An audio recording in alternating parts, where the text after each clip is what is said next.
కాకినాడ రామారావుపేటలో గల Saint Johne's Lutheran church ఆధ్వర్యంలో మఠలాదివారం ఆరాధన కార్యక్రమం ఘనంగా నిర్వహించారు. చర్చ్ పాస్టర్ శామ్యూల్ రాజ్ దైవ ప్రార్థన చేసి మఠలాదివార ప్రదర్శనను ప్రారంభించారు.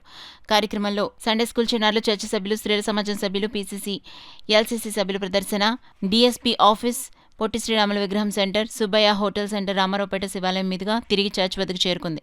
ఈ సందర్భంగా చర్చ్ పాస్టర్ శామ్యూల్ రాజ్ దైవ సందేశం అందించారు.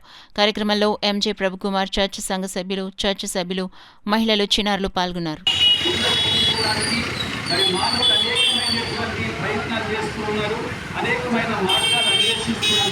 కానీ మానవుని యొక్క పాపం ఏ రీతిగా పోతుంది అనేటువంటి సత్యాన్ని ఈరోజు మీకు అందించడానికే ఈ మధ్యకు నేను రావడం జరిగింది.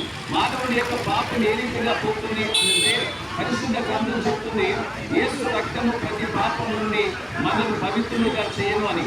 ఎందుకనంటే ఒక పాపిని విమోచించాలి అన్నదే పాపరహితులు కావాలి, కనుక పాపం లేనటువంటి వారు కావాలి. ఈ లోకంలో పాపం లేనటువంటి వారు ఎవరు అనంటే ప్రభు అయినటువంటి యేసుక్రీస్తు వారు. ఎందుకనంటే ఆయన ఈ లోకంలో కన్య అయిన మరియ గర్భాన ఆయన జన్మించారు, కనుక ఆయన పుట్టుకలో పాపం లేదు, ఆయన జన్మలో పాపం లేదు, పరిశుద్ధులుగా ఉంటారు, పరిశుద్ధులుగానే జీవించారు.